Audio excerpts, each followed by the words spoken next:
and we're beating them. And people are buying our units. And that's where I wanted Skytree to be, and that's where we are. And that was always my vision.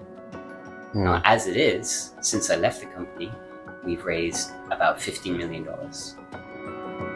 First-time CEOs especially think they need to be so much more. They think they need to be managers. They think they need to understand the technology. They think they need to understand marketing. They think they need to even be great speakers, right? But the fact is, this goes to my point that I brought up with you earlier, which is aliens. Perfect. Yes. The tie-in. Shall I go into it? Yes, please. Okay, cool. So, antimatter reactors, okay. Gravitational wave generators, Yep. okay. They let very few people study this technology because of the secrecy issues. I experienced it. Well, yeah, experienced it 15 years ago. Sure. And you made a little note to yourself to return to this. Yeah, that note was this patch of hairless skin right here in my leg. Yeah, I sampled the cream 15 years ago at a herbal garden. One time. It was on my leg for 10 minutes. He wipes it off at the end of the tour. It's kind of a gimmick, you know, you can buy it or whatever. It's never grown back. Your microphone isn't on. Did I tell you the right way to turn it on? Oh, no? Whoops. Oh, shit. Okay, mine probably picked it up. I hope so. My first guest, Max Beaumont, is a good friend and mentor of mine who is a serial entrepreneur, physicist. He's now transitioning from the hardtech space to launch an all-natural, organic, Ayurvedic hair removal cream. And after 6 weeks only working on it, it's pre-sold all of its available stock. So if you want to get your hands on that in Bali, there'll be a link to Soba below and Max's blog as well. This conversation has everything from CEO pitfalls and self-care to alien technology and Max's visionary take on social equality and healthcare.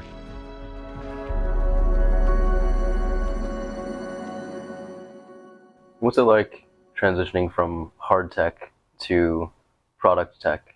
Much more marketing focused, or it's a lot of carryover from that?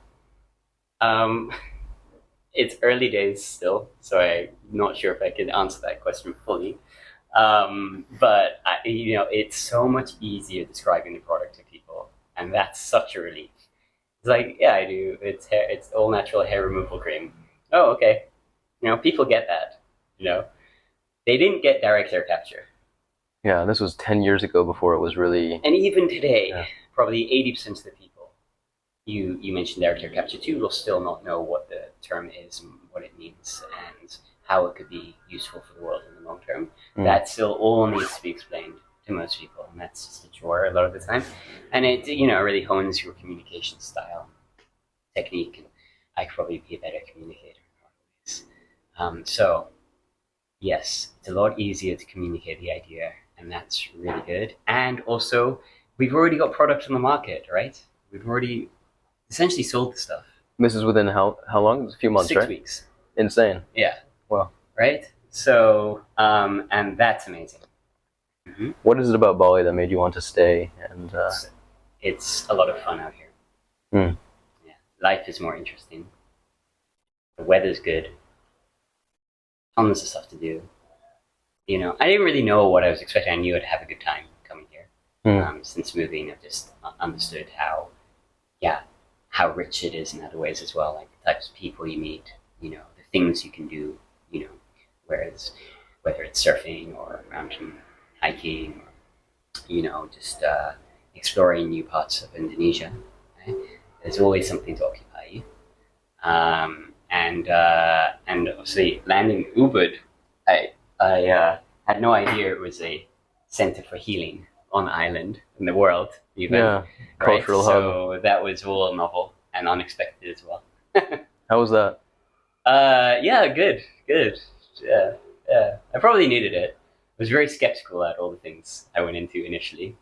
It's a different world. Yeah. I've been working in tech and in Amsterdam, of all places, which is a very practical place to be. Very analytical people there. Yeah, but similar to Canada. Yeah. So, but never was I disappointed. I can only say it made me stronger. I would say I'm also healed enough for now it's good to put a pin in the healing. Yes. I think sometimes. At some point you need to stop. Yeah. It's a big stereotype of Ubud, of everyone there is kind of trapped in the healing journey, and there's space for it. Yeah, it can be a bit of a rabbit hole that becomes an ego trap. Yeah. Yeah. And never ending. Yeah. It's a bit of a paradox because there's always more to heal, quote unquote. But I guess you have to find a balance. Like for me personally, I found it, I wanted to put a pin in it and just, okay, I've kind of focused on spirituality and yoga for some time, and now it's time to go back out into the world. And doing like meditation in India earlier this year, you see the monks and you might expect to feel some crazy energy off of them. But it just seems almost like a way of coping in a way. There's a lot of inner work to do, but it can be a bit of an escape. And I think... But you felt that in the monks in India. Yeah, there wasn't some crazy energy off of them, and they didn't seem enlightened. And there's definitely benefits, but I think there's diminishing returns. You could say. Yeah. And it's like kind of like why we're here in physical form is to do things in the physical world. Someone was saying to me it could be a little dangerous as well. You know, if you're not too careful, because there are a lot of traumatized people in Ubud trying to heal each other as well, which sometimes could, backfire. Speculation. But yeah, I can see that risk, right? It's also good to be around healthy people some of the time, like very healthy. Yeah. It's like when you put someone in a lunatic asylum or something, Like even a sane person would go insane after a few years. If you think about it. Yeah. I think creativity is a big part of a healthy life. Yes. Like having some creative pursuit that's focused on something outside of yourself. And just being around people who are generally well balanced and healthy psychologically, And I feel there, in a lot of ways, are more of those people outside of Ubud than in Ubud, unfortunately. So there's definitely a lot of unhealthiness in China. Bali's really polarizing. You get the tourists from every corner of the world. You get the people that are very spiritually focused. But I found this kind of sliver, this niche in between that's very kind of entrepreneur focused. They've got, a background in meditation or yoga. They're grounded, and they're also out doing things in the world. And that's kind of, I've found more of those people, yourself included, who I just love to be around. And there's kind of more of an open, relaxed, yet still driven state of mind you can find here. Yeah. I needed to get out of Ubud, I think. And I just felt a little trapped. So I decided, next couple of months I'm just going to travel. So I spent 2 months in Lombok, spent a month in Sri Lanka doing my business research. That paid off really well. You went there with the intention of researching this new product. How did you hear about it initially? I experienced it, actually. Well. Yeah, experienced it 15 years ago in Sri Lanka. And you made a little note to yourself to return to this? Yeah, that note was this patch of hairless skin right here in my leg. Yeah, I sampled the cream 15 years ago at a herbal garden. One time? One time. It was on my leg for 10 minutes. He wipes it off at the end of the tour. It's kind of a gimmick, hoping I buy it or whatever. It's never grown back. Yeah, so it's just been reminding me since I started comforting on this. Huge potential. Yeah, there's people that don't want to do lasers. It seems scary. And how much time is spent shaving or waxing. How much pain is spent waxing. Exactly. That's crazy. And how much money is invested as well.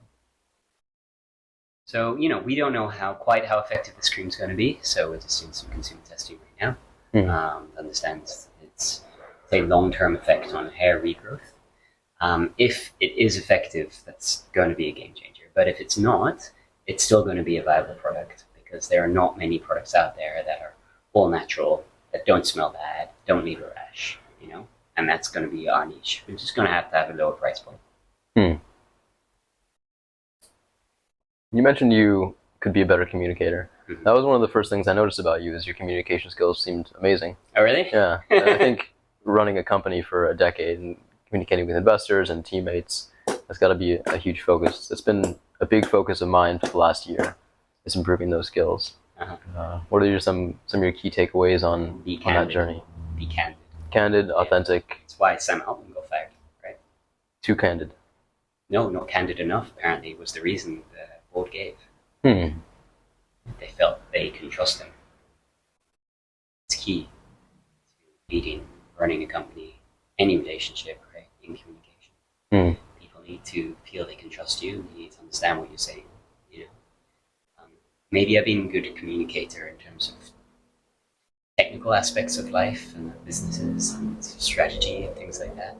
But in terms of emotion and also negative feedback or sort of things that are negative in some way, especially to do with my business, I have not been good at communicating those. To telling other people, kind of giving the the hard truth sometimes. Yeah, That's a tough one. yeah, and that backfired as well a few times.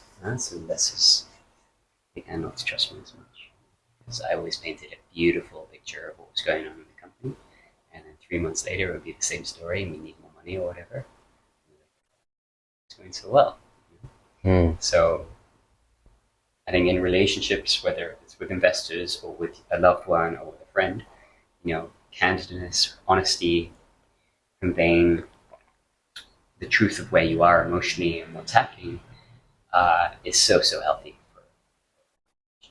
It's so effective in building trust in the long term. People, investors especially, they respect that. They appreciate that as well. They don't get it all the time. Most of the time, probably, from CEOs, right? So they appreciate you being honest and you saying it as it is. And then they're there to help you through it. And actually, they'll probably be more likely to give you more money as well. You've heard the term catching a falling knife. No. If something's on a downward trend, things are going poorly, you're having trouble raising money at a certain time, it scares investors away, and they're less likely to want to catch the falling knife. But there's got to be an interesting balance of being candid and telling the truth, but framing it in a way of the solutions that you're offering, the plan you have, and it's just natural ebbs and flows in business, and people are so hyper growth oriented these days that people just want to catch the horse that's going only up. And I think that was true for me for a lot of the time. I always did have a plan, always did have a route forward, always was working on a solution. And yeah, it's important to paint that picture as well, because then they're like, okay, and you'll be proactive in solving the situation. So to your point, that's very, very important. Last few years, I lost that a bit. And that was when it was time to find somebody else to take over. Did you feel trapped in the frame, the energy of things going poorly, and it's hard to, you either have to be dishonest with yourself almost to psych yourself out of it, to get yourself in a place that's not repelling people.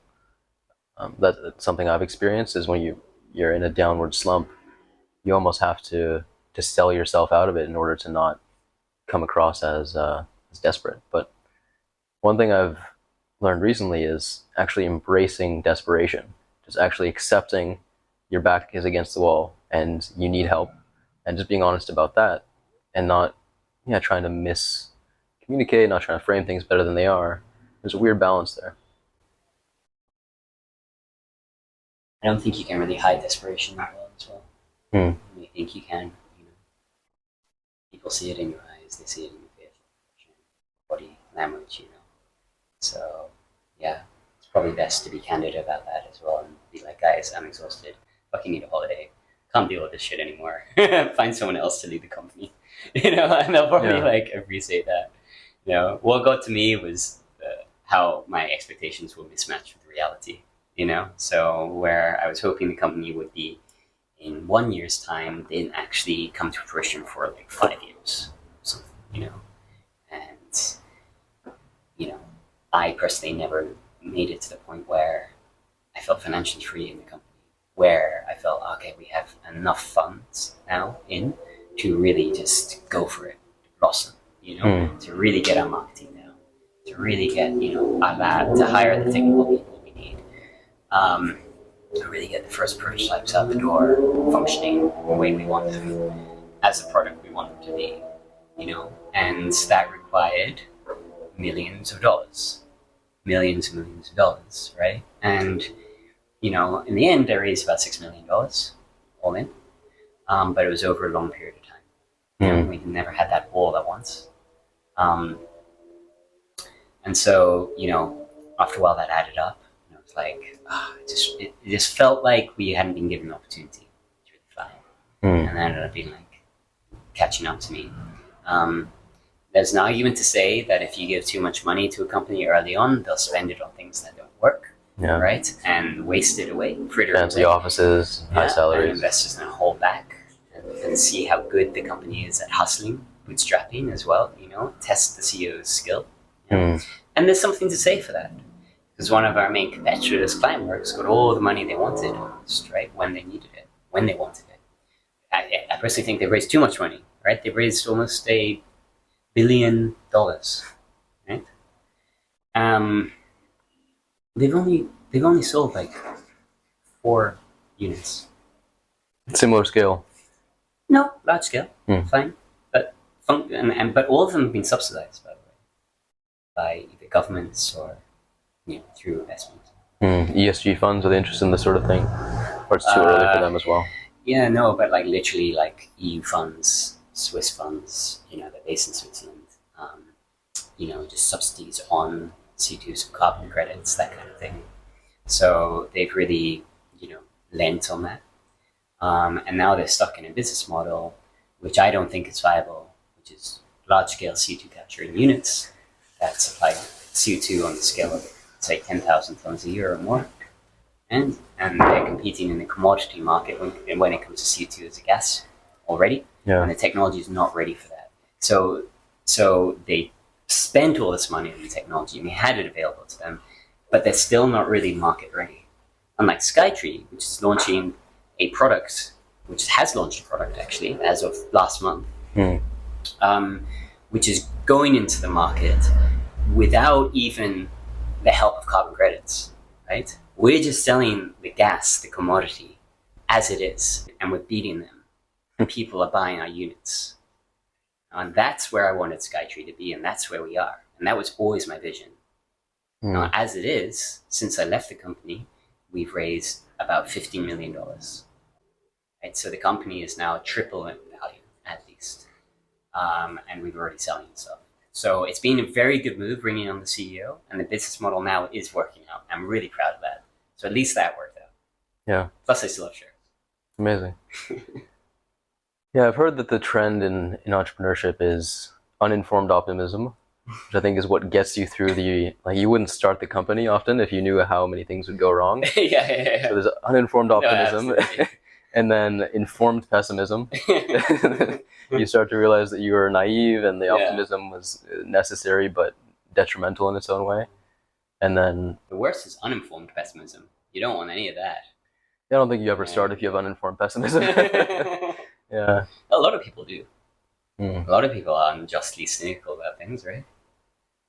Is overly pessimistic about shit because maybe they're not happy as individuals, or they feel they haven't given their best in some aspects of their life, or whatever. Who knows? But totally exists, no? But yeah, most CEOs don't have it. Most CEOs certainly have more uninformed. Yeah. Do you think you're in the phase of the informed optimist now, carrying that into your next venture? Do you think your timelines are going to be conservative? Is there a bit of still wincing a little bit at the misprojections from the past and trying to be a bit more hesitant, or you're ready to embrace the optimism again and just know that it has a role to serve in its own way? It's a good question. I'm not really sure. You'd have to tell me that. I definitely am putting less pressure on myself. A lot less pressure on myself. And I'm definitely like, I'm just going to see how long this takes, And I'm here for the long term to make this happen. That's it. And that's actually quite relieving. So, yeah. Also, I don't need to see this company become a multi-billion-dollar venture. It's a lot less pressure. There's so much pressure on startups to be the next unicorn. Well, you have to be in order to attract VC funding, right? That's what they need to see in order to justify them funding you. So you got to paint that picture. And And hopefully you believe it yourself, but it's extremely difficult. It's extremely difficult to reach that point, right? Most companies don't. Yeah. So having something that's, promising good cash flow, good margins, and the pressure's off. How is that experience of entrepreneurship compared to the previously? Absolutely fantastic. And that's accessible, right? To anyone. Yeah. If you have some savings and you don't have a cash-intensive adventure or idea that you're pursuing, then absolutely. Yeah. And it's so nice to think that with less than $30,000 to $40,000 of investment, I can make this company self-sustaining. Yeah. I'm even pay for a week at Skytree right now. That seems rare, right? To find a business that pays for itself that quickly and to be sustainable in that time frame. I guess there's many boring businesses maybe that people overlook, like car washes or laundromats, that probably have something similar. It doesn't have to be creatively innovative. Yeah, exactly. Real estate, shops, restaurants. Yeah. How do you market candidly and honestly in a world where all the other competitors are not doing so?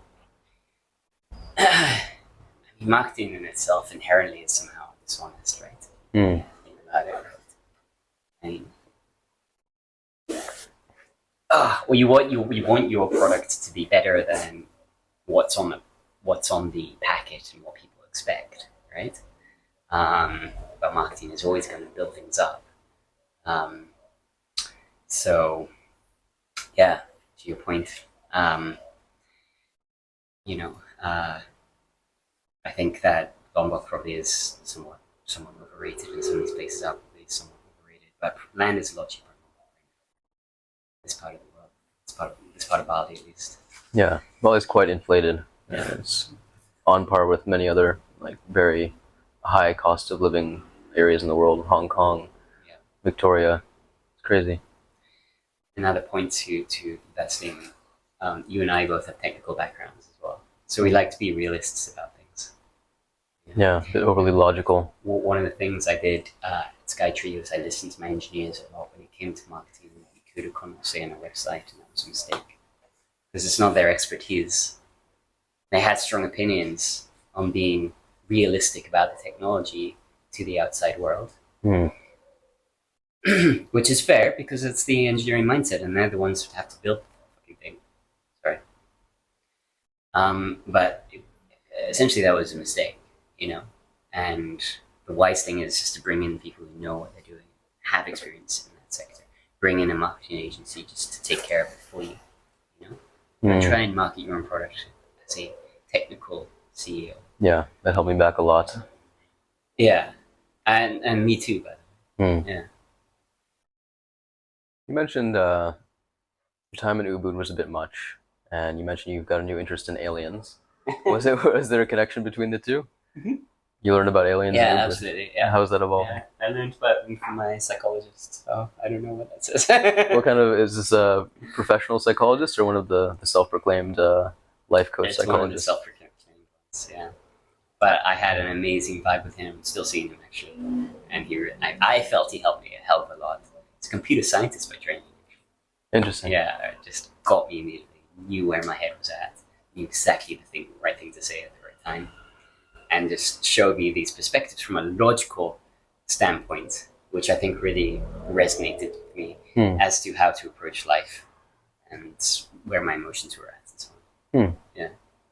Can you talk more on that, on the big shifts that came from these discoveries? I mean, it's just basic stuff as well, right? Sometimes it's obvious, eh? Yeah, it's just I had done no work on myself, up until a point I moved to Ubud.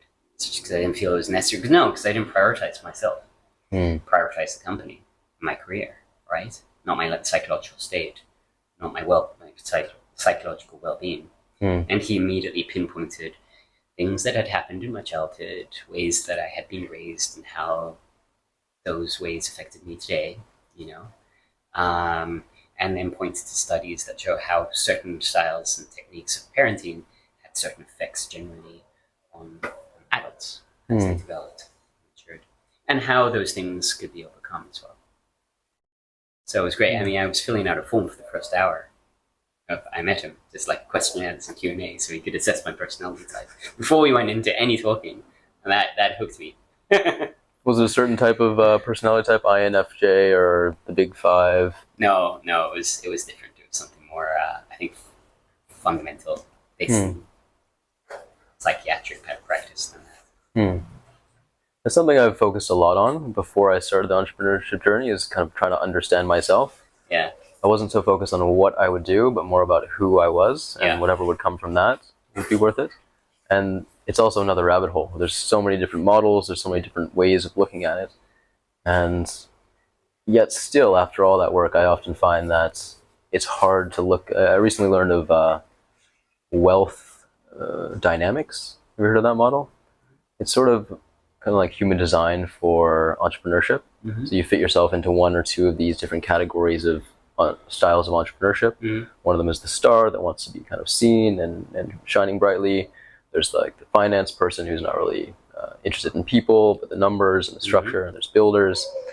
And looking at that model, I had a hard time, despite all my inner work, of seeing actually what I am, because I felt like I had to become all of them to be a solo founder. And it's interesting to hear that you didn't really work on yourself during your journey, because how can one be a founder in a company and experience all the personal developments that comes along with that without the, I guess there's just the left brain side of personal development without the emotional side? I think that was more of it. Yeah. I definitely had coaches during my startup journey that I employed, I brought on to help me out. Personal assistants, things like that. But they really helped me deal with the symptoms of my past, how to overcome them in my professional life, rather than the root where they came from, fundamentally rectifying them, more dealing with, okay, how do I get through the day, sort of thing. How do I regulate myself in meetings, after calls? How do I show up as my best self? And so, I guess professionally, I developed certainly. But, in terms of, and from day to day being in touch with my emotions, yes, that helps. But in terms of really understanding why I'm the way I am, and how I can overcome some of the aspects of myself that I don't agree with as much, that I'd spent no time on whatsoever. So I just focused on the things that would serve me professionally rather than, my psychological well-being. If that makes sense. Yeah. That's difficult. That's And by the way, I'm a better person for that as well. Like, I have no regrets over my time at Skytree and how it affected me as a person. I become stronger, I become more effective for sure. Way more confident than I ever was when I saw some success in my company. That's a guy thing. It helped me in other aspects of my life for sure. What are some of the practices that you introduced that help you have a sustainable emotional well-being, and sustainable but also regenerative and progressing along with things without being too consuming? Getting help on the small things, bringing in a PA to deal with my emails, to deal with bookings, that kind of thing. Took an hour or two. It gave me an hour or two a day to focus on other parts of the business. Being okay with delegation, allowing people to fly, hiring people better than me, and giving them that work and not feeling responsible for the work. Feeling that I need to be doing it, but literally bringing people to do that work. Essentially, the job of a CEO is very little. Churchill said a similar thing about being prime minister. Right? You have a lot of leeway. People cut you a lot of slack. All you need to do is show up, be fairly positive, and know what you want. Yeah. Everything else is detail. Everything else you can delegate. The essential thing to leading a large company or a large vision, making it a reality, is that vision, and is maintaining that and is expressing that in a positive manner day in, day out, and understanding where you're going. And most CEOs, also, first-time CEOs especially, think they need to be so much more. They think they need to be managers. They think they need to understand the technology. They think they need to understand marketing.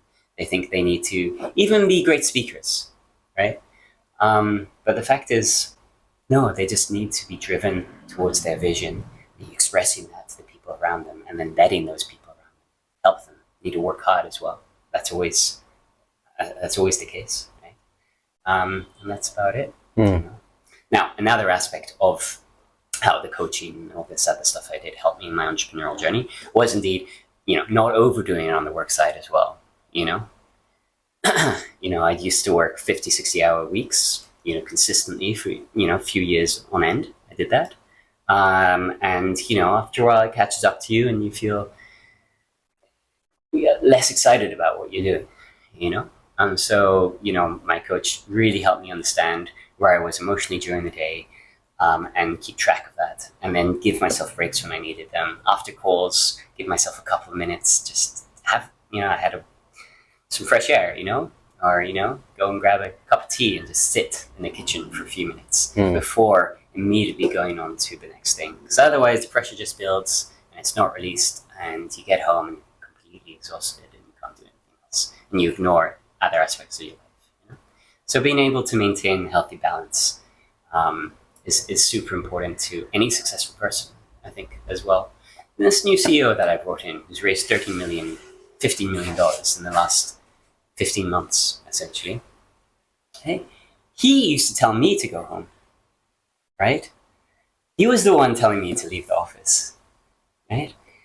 And one of the few pieces of advice he gave me was that, whatever I do, on a Friday, I leave the office by 6 p.m.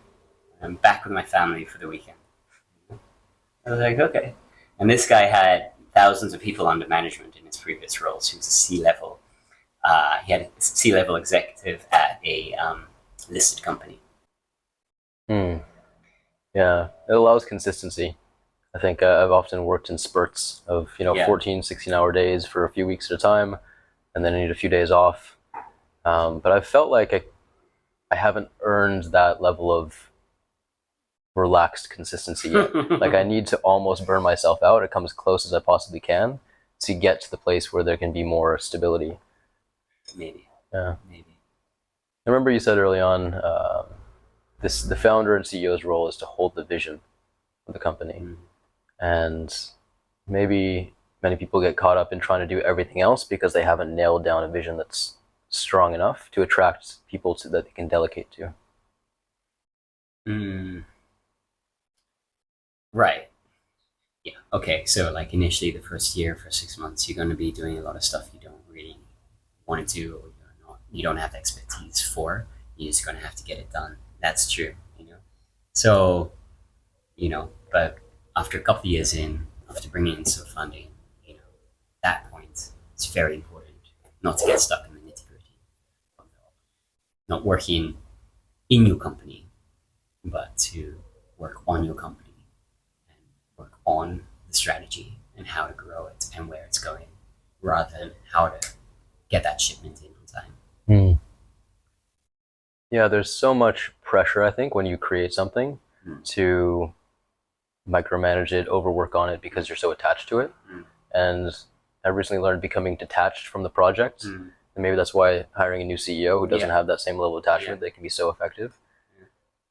So the project maybe needs to serve a larger vision. And you can have attachment to the larger vision, but just seeing this one project as a means to the end, that you're detached from the outcome. I'm not following exactly. So many companies have very results-driven visions. We will be the best in this space. We will sell the most. We will have the best product. Instead of something larger that inspires people and that goes beyond the scope of the project that the company is working on. And yes, exactly. It's like Elon's desire to electrify the transportation industry, right? The first project he worked on was the electric convertible. Or his desire to essentially colonize Mars, right? The first thing he worked on was getting satellites up into orbit in a cost-effective way. Or get Starlink up and running so we can fund the rest of his exploration endeavors. So yeah, I think you're right, and to be able to detach yourself from the intermediate projects and remind people of the why consistently. And, ironically, what makes you a good founder, which is the ability to get into different things and to foster relationships with a lot of different personality types, can be your downfall as a CEO of a larger company, because then you want to get into everything. You want to represent the company all the time. And actually, what you need to do is just let it go, let other people do their thing, empower the people around you, allow them to essentially even be better than you in a lot of ways, right?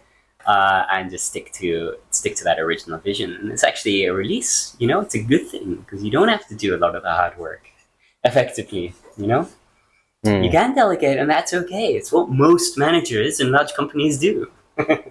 Do you find your identity can get wrapped up in the projects you're working on, and being able to detach allows you to take a step back and kind of work on the identity as a separate thing? Definitely got attached to the CEO identity. That's a massive downfall of first-time CEOs as well, right? They really get attached to the whole image thing of being a CEO and managing people and that status that they gain now. When actually, probably, most of the time, they're not actually a great CEO. So if I say you have a big thing in the future, go into something else in a big way, I will be absolutely happy to step back from the CEO role early on in the company's evolution and bring somebody else on who's more effective than me, but maintain my role as founder, strategic advisor, or chief product officer, or something like that, So my culture pervades, the initial culture of the company still continues, and my vision for the future is still there, because I'm still a major shareholder, and I have the CEO's ear and the board's ear, and everyone knows I'm there, and you can still have massive influence in the direction of the company as a founder without being the CEO. Jennifer Garner has done this very well. She started a baby food company, Once Upon a Farm, I think it's called. And she employed a CEO from day one to manage it for her, right? But she funded it herself, so she has massive influence over the company and him. Yeah? But he's a very seasoned CEO in the food industry. And within 4 or 5 years, it's now at over $100 million revenue. Yeah, the power of detachment and not needing to try to extract every amount of value that you can. Yeah, and it's still completely her company, right? Yeah, transitioning from direct leadership to ownership and overseeing. Yeah, exactly. Yep. Yeah, that's a big one. You're interested in lots of big topics: AI, aliens, climate change. Is there an overarching grand vision, just cause that you're gearing yourself towards in life? It's a big question. Yes, there is essentially climate change. I'm still passionate about that. I'm still passionate about us as a society finding a solution to it. I think it's one of the greatest causes of humanity today. I'll work on that. I'll support that cause where I can. The second one is globalization. Let's put it in a different way, maybe. Global understanding, right? And promoting that. And you may remember I'm a third culture kid, so I'm British by passport, but I grew up in the Middle East. I grew up in Austria. I went to international schools my whole life, and I've lived abroad most of my life. So I've only ever lived in the UK for like 4 years. So for me, people in different countries, people from around the world, they're essentially very similar. Like, I don't see massive differences between people. We're motivated fundamentally by very similar things as humans, And anything that's seen as wrong or racist essentially comes down more to ignorance or naivety than being bad people. Yeah, just seeing difference. Yeah, exactly. When Brexit happened, for example, that really hit me hard. I was like, oh my God, the world's going backwards. Or when Russia invaded Ukraine, or what's happening in Palestine and Israel now. This kind of thing really affects me. And I like to see the world coming together. And so one of my passions is to promote global understanding, write about global affairs. Also, economics is a passion of mine. And I believe society today is not as equitable as it could be. It's less equitable than it needs to be. We've embraced free market economics to a degree that's insane, and that the originators of the concept never actually intended. If you go back to Adam Smith's original writings in The Wealth of Nations, or if you go to Keynes' writings, John Maynard Keynes' writings, they saw a limit to economic growth, and they imagined that it couldn't be sustainable forever. And it was a means to an end, and that end was to get everyone to a workable lifestyle where they weren't being worked to death, when they had a moderate amount of time for their other pursuits and higher passions, right? And we can achieve that today. They thought it would be achieved in the 1980s, 1990s. We essentially are at that economic level where everyone can have a fairly good standard of living. But some reason in a lot of societies today, we still think there need to be massively poor people and need to be massively rich people, and the middle class needs to be struggling, and that's just the way free market is. And I won't put forward socialism, although I'll probably be labeled as one after this podcast by some people. But when people are saying San Francisco is now compromised because there's so many homeless people in the city, you've got a problem as a society, right? There's something there. It's the richest nation in the world has a massive homeless problem like that. Means there's some fundamental flaw in the system right now, surely. So I think as a society, as free market societies, we can work at our approach to that right now as well.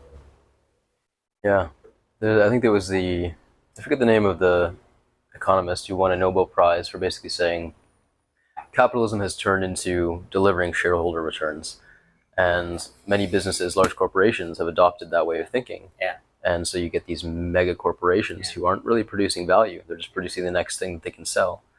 And it really isn't capitalism anymore. It's kind of a bastardized version of capitalism that comes at the expense of the little guys. Yeah. What do you think the highest leverage policy or social enterprise or something that could be implemented, maybe educational or something that gives more power to the little guys, that they can take ownership and make a difference, or from the top down, what policies could be implemented to protect them? In terms of individuals, companies? Yeah, the largest the largest groups suffering from this bastardized capitalism. Sure. So simple. Let's start simply. Free education. It's not that difficult. All right. People should have equal rights to education, and it shouldn't make them broke. So many people from Denmark who get paid to go to university. They're always on their mission, inspired, doing what they love, feeling empowered. Most people in Europe, by the way, even Iraq, offers free university tuition. All right, if Iraq can do it, surely the US can do it. In the US, people are going into $300,000 in debt for a degree that the UK is going that way as well. It costs about $15,000 on average now to go to university in the UK. When I went, it was only $1,000. Me, I graduated 10, 15 years ago. So, so basically free education, free healthcare. It's not a simple one. In an advanced society, people should have equal right to health. People shouldn't be penalized for an accident that they had no involvement in, being hit by a car, losing a leg. That could impede their ability to earn money in the future. Not only will they be impeded in the free market economy we have right now a lot of the time, but they won't even be able to afford proper healthcare for the accident. So I think free healthcare is something that can be quite simply provided by advanced economies.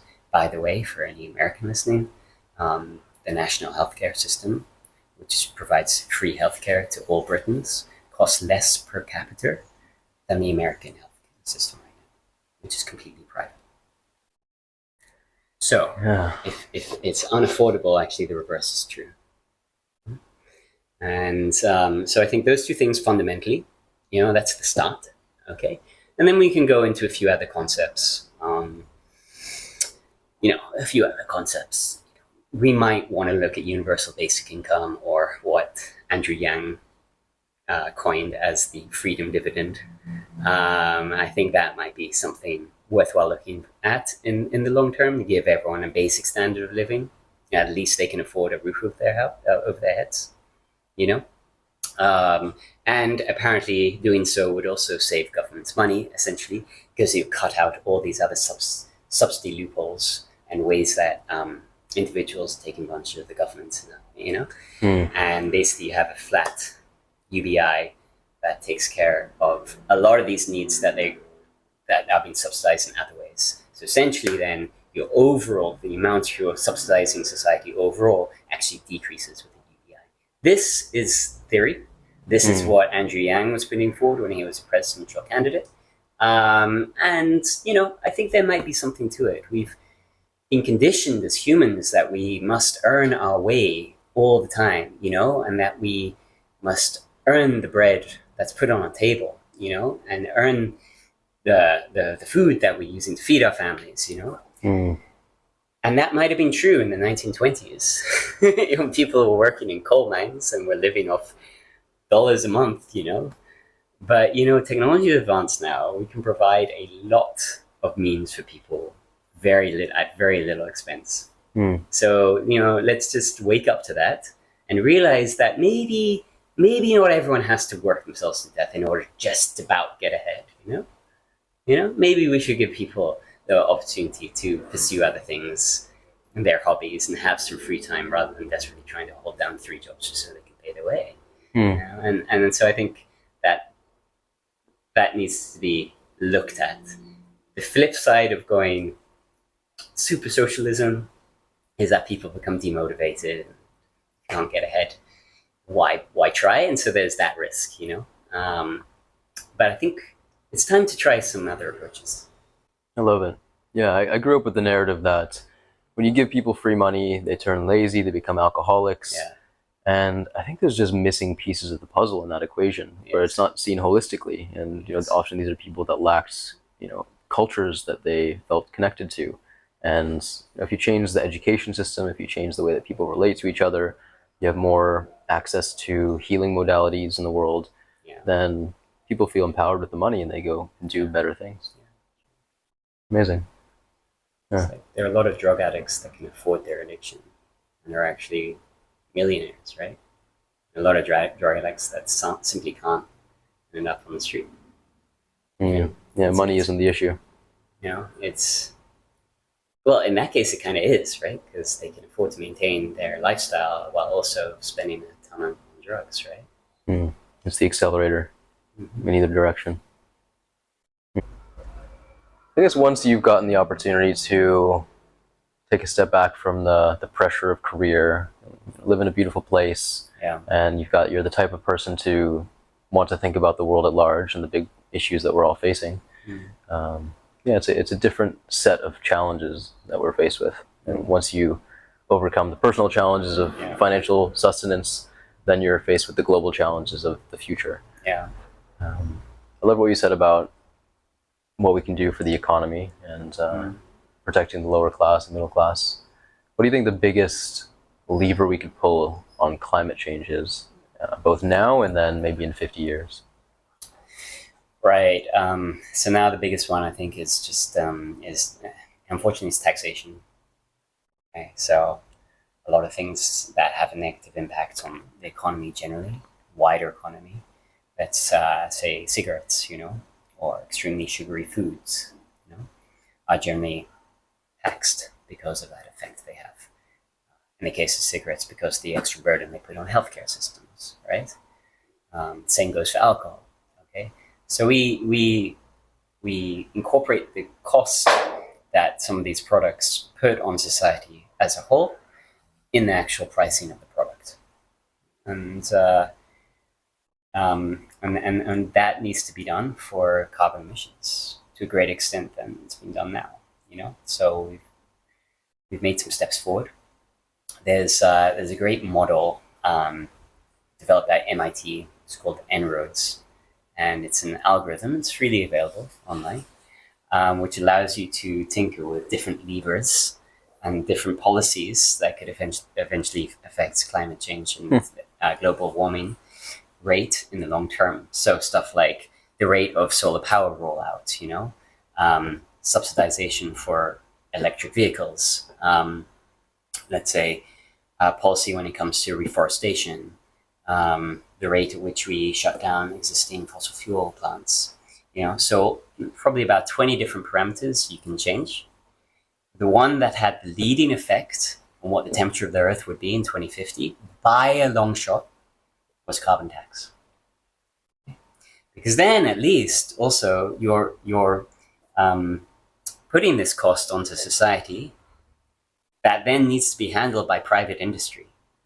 So rather than the government trying to force different paths, right, by building, let's say, nuclear power plants or windmills or whatever, and pouring money into carbon capture, right, you're basically manipulating private industry to be more carbon efficient, because otherwise they'll just lose money to tax, and then the efficiencies come into play, and you utilize the greater wisdom of the free market to combat climate change. And I think that's quite a smart way of doing it. And so, this could include carbon credits, and setting a high price for them and making it very standardized, which has now been done by Biden and the IRA, Inflation Reduction Act. Very, very big piece of legislature. And that's coming through now in the EU pretty soon. So that's really, really good.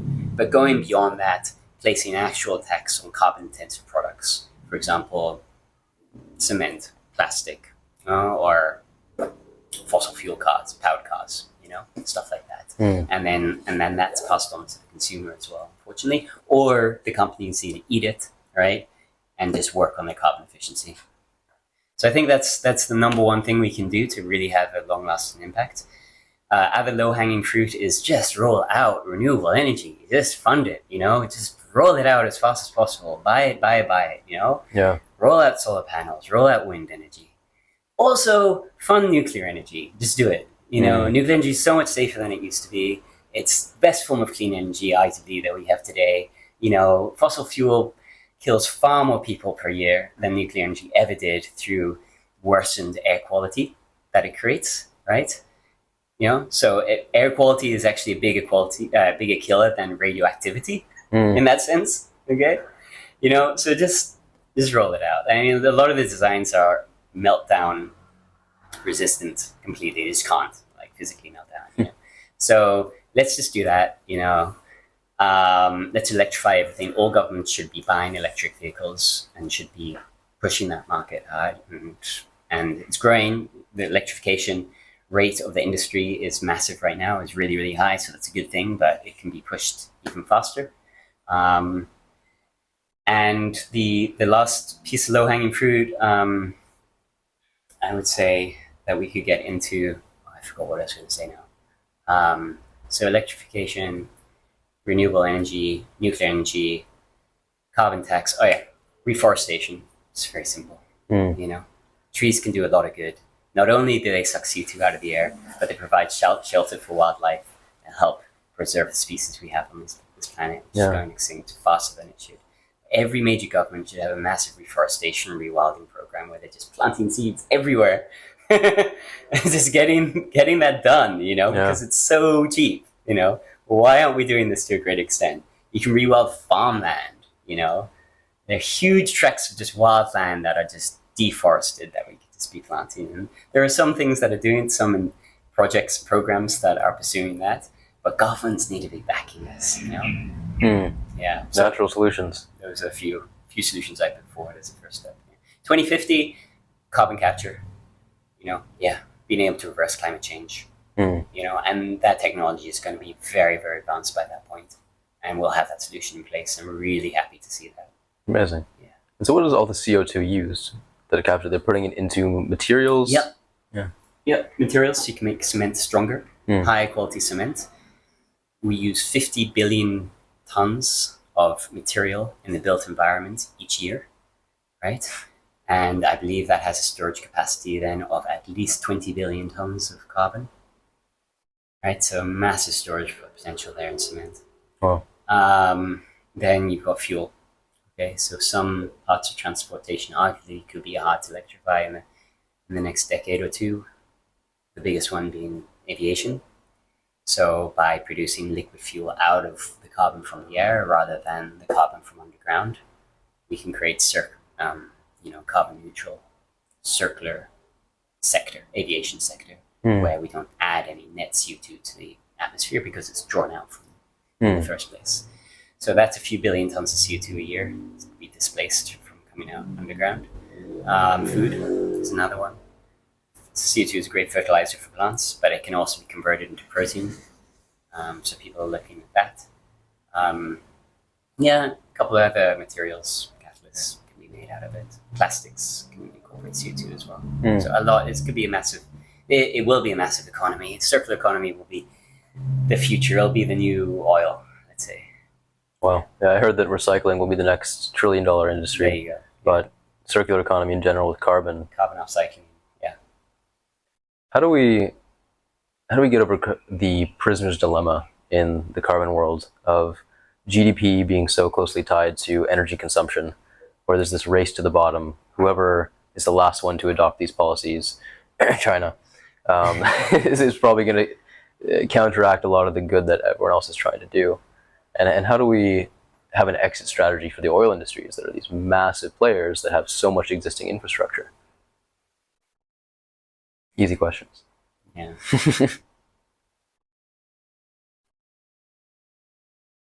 I mean, first of all, growth has been largely decoupled with emissions.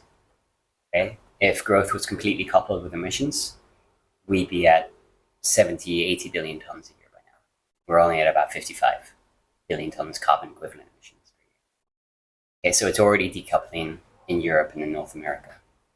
Well, China may be another story, building like a coal plant a week, as I heard a couple of years ago, at least that was the case. But they're also massively rolling out electric cars and solar energy. So they're the largest solar energy producers in the world. And also electric car manufacturers. So, you've got to take it hand in hand, and they're still a developing country. So I guess we're cutting a lot of those countries slack, although I think we cut some a bit too much slack. I think as renewable energy becomes cheaper, which it already is cheaper than fossil fuel energy, then growth can become decoupled from it, And so, that's an exciting thing. There is one issue with nuclear energy. Nuclear energy is very expensive. So it would absolutely need to be subsidized by governments if we were to really play a large role in the future. Have you heard of fission? Fusion. Fusion is sort of the new player in the energy markets. I think there's about 80 startups that are all working on it, and a few are pretty far along. Their presentations seem almost too good to be true. Heating up, these molecules these atoms at 1,000 or million degrees above the temperature of the core of the sun, and then producing a self-sustaining reaction that would produce vastly more energy than it consumes, and unlimited supply of the feedstock, basically. I have heard of it. When I was doing my physics degree, we had a funny sort of quip in our circles that would go basically fusion is always 30 years away. It's always. I don't believe that's the case anymore. I do think huge amount of progress has been made. It's still a very long way away. It's still at least a decade or two away. And there are some novel approaches to it right now. But there is an unlimited feedstock, right? To a lot of these reactions, right? There is actually a very limited feedstock of fuel available to us. Yeah. The good thing is we don't create a huge amount of radioactive waste. It fuses molecules and atoms, rather creates new ones, right? So inherently, it creates less waste. It's a completely different reaction. But there is limited feedstock, actually. So, and it's very, very expensive to build these reactors. So we may run into the same problem that nuclear energy ran into, that it's just quite expensive. But let's see. I hope it does work out, But I think we can solve this problem largely without fusion. With renewable energy alone, it's solvable, generally, and smart nuclear reactors. Love it. This goes to my point that I brought up with you earlier, which is aliens. Perfect. Yes. The tie-in. Shall I go into it? Yes, please. Okay, cool. So I think the investigation of UAVs and what's going on in America right now, Mexico and all these other things, actually could have a direct effect on our efforts against climate change. Yeah, and it's actually moral duty of governments, which arguably could be covering a lot of this stuff up right now, knowingly or unwittingly or not, to actually release information publicly and make technology publicly available. Why? Because it's been speculated that we are studying these UAPs right now, that we have actually, Grush has testified to this, right? That we actually do have ships in our possession, that we do have biological entities, biologics as you refer to. Sorry, if people don't know, Grush is a whistleblower that spoke to Congress recently about his time as a UAB an investigator, and he was totally entwined in the Secret Service and intelligence community, and he was exposed to a lot of information, much of which he couldn't actually release at the testimony, but he has since released to the members of the senators that are investigating it in skiffs in closed rooms. And he basically, he's a physicist as well, by the way. He has claimed that he has direct knowledge of ships being in the U.S. government's possession, of biologics having been retrieved from crash sites. And there are many, many people around the world. Okay, I won't get into it, but many, many testimonies that go towards the same point. And one that stands out probably is Bob Lazarus, who was interviewed a couple of times with Joe Rogan. I highly recommend it. Went viral, yeah. He basically worked on these in the 80s, he claims. And he's a massive skeptic. He's not a UAP, he's not a ufologist or into UFOs, and a lot of these whistleblowers and a lot of these people giving testimonies aren't. They've just witnessed these things, and they're just being very pragmatic about what they've seen. It's what we see in a lot of the pilots that have witnessed UAPs, some of which testified with Grush. Yeah. And so basically, he claims to have worked on things like antimatter reactors, okay, gravitational wave generators, okay, materials that can redirect light completely, and to the extent where he even discovered a molecule, an element, Be211, and claimed he was working on this as the fuel for the ship's antimatter reactor. Be211 was actually discovered officially in 2013, right? And he did this in like 1980s, and he was already talking about it. So my point is that and one thing he was complaining about was that they let very few people study this technology because of the secrecy issues. They segment it all, They right? segmented No one has all, the whole picture. And teams were at most 2 people. Okay, so anyone who's studied science, who's been in the community, knows that most scientific endeavors are massive collaborations, right? Like they draw on wisdom from universities, from eons of knowledge, right? Like centuries of built-up knowledge, and often some of the studies that are published take years to produce and get to. Collaborating all along. A lot of papers have 15 different institutions that have worked on the topic. So to go from that to having 2 scientists working on one of the most breakthrough technologies, arguably, the world will ever see, is abysmal. Shouldn't be the case. Imagine what we could do if this technology was open source, and we could just let the best minds around the world try to figure this thing out. Because if we can figure out antimatter technology, then we really will have solved our clean energy problem, and then climate change. And that's why I think it's our moral duty, US's moral duty, or whatever the governments are involved in this, to open it up to the rest of the world. I love it. Yeah, I became aware of this stuff maybe 4 or 5 years ago. Yeah. And it seemed so far outside anything we could do with our current science that I was really drawn to get into it somehow. Yeah. And there's many rabbit holes, and it felt a bit disempowering, right? Like, what could I actually do in this space? I don't need to be someone that's trying to convince other people, because there's so many skeptics. Like, I think it'll come out on its own. Yeah. But I wonder if, how... And by the way, I was very skeptical of this before. like I was never into UFOs. Yeah. And the only reason I've got into it now is I've had slightly more time on my hands since moving to Bali. It's easy to dismiss, but when you dig into it. Yeah, when you dig into it, so I was like, okay, I'll look into it. And then it's like opened up this whole new world, and I was like, well, this is just reasonable to believe. Yeah. Actually, the unreasonable route is to say it's bullshit. And these people are cranks.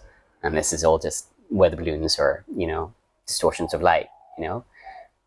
That's the unreasonable perspective to take when you look at all the evidence that's out there right now. It's so far outside the paradigm of what our minds think is possible. Yeah, that true. You really have to be either very open-minded or already. This is why a lot of people don't even want to think about it. Because A, most people are too busy for this stuff, which I get, because I was one of those people. And B, it's a form of cognitive dissonance, right? It's something that is so hard to digest that changes our world paradigm so deeply that people don't even want to deal with it and then look to anything else, any other excuse not to believe in it. Yeah. This is what has happened to the Mexico hearings, by the way, as well. So about 6 months ago, a journalist testified again to Congress in Mexico with a panel of experts that had been studying biological alien remains purported to have been uncovered in Peru in 2015. Cusco. Yes. Yeah. Yeah. 20 bodies. And they even unveiled they unveiled mock-ups of the bodies in the Congress itself, at Congress itself. But then they went into everything they've done. This is hilarious.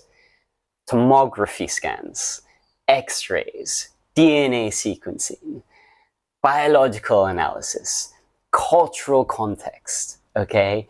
They studied this thing inside out, like years and years on end, right? And they have amassed huge amount of evidence to support the fact that these are extraterrestrial beings, essentially.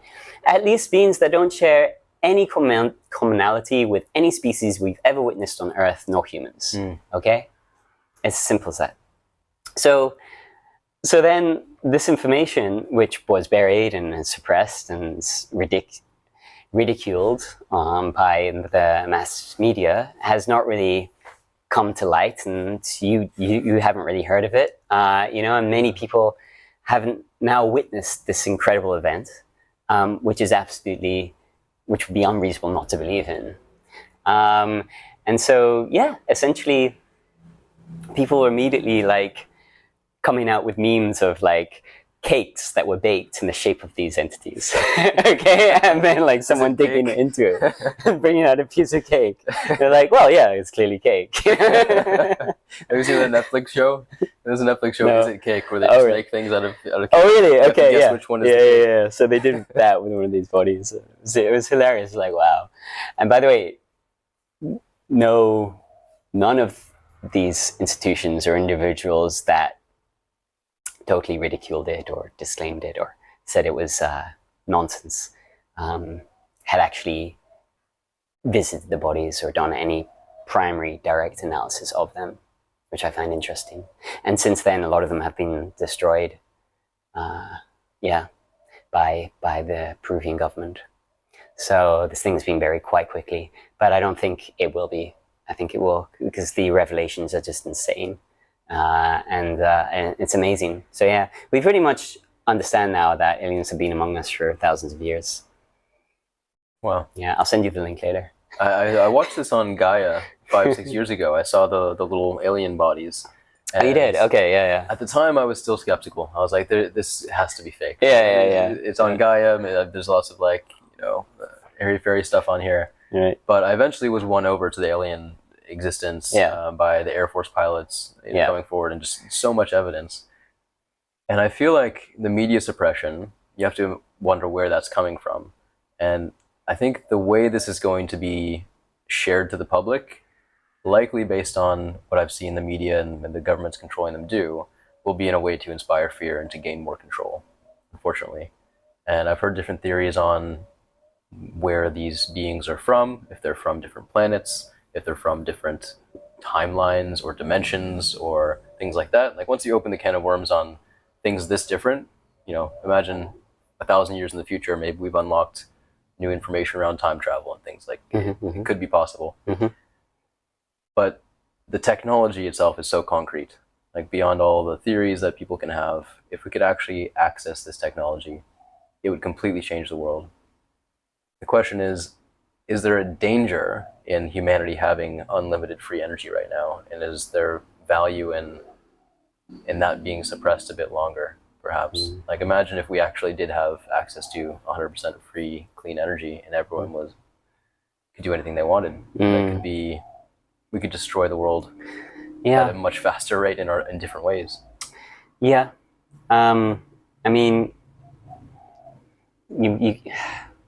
but I mean, at least we know what the risk of climate change is, right? And we know that the cost of climate change is going to be severe. And we have clear evidence for that because it's happening already, you know? We know it's only going to get worse over the next few decades, right? So that is a known terrible risk or eventuality that has a high likelihood of happening already. So we're balancing that with a speculated risk of amazing technology getting into the wrong hands, you know? And you have to balance, okay, where does that land then? And how much do we want to actually then risk to solve the climate crisis that we have? And that is real versus some doomsday scenario where someone gets a hold of some terrible reincarnation of this technology. So I would say it's worth the risk.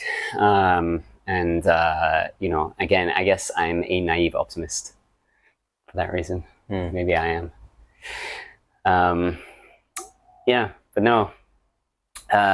You have to understand why this potentially could also be suppressed today by governments around the world or by the US government, right? And why that would be in their interest. Because any government that has sole access to A, advanced technology, right?